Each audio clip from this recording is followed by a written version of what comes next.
আপনি জানেন কি বাংলাদেশে আত্মহত্যার প্রবণতা নিয়ে গবেষণায় প্রাপ্ত গুরুত্বপূর্ণ কিছু তথ্য? 10 থেকে 24 বছর বয়সীদের মাঝে শতকরা 4.7 ভাগ আত্মহত্যার চিন্তা করে।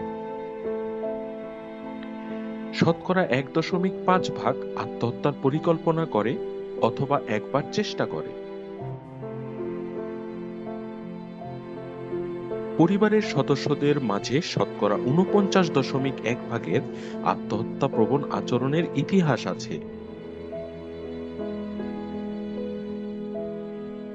পুরুষের চেয়ে নারীদের মাঝে আত্মহত্যার পরিকল্পনাটি গুরুতর হয়ে থাকে। গ্রাম থেকে শহর অঞ্চলে এর প্রবণতা বেশি দেখা গিয়েছে।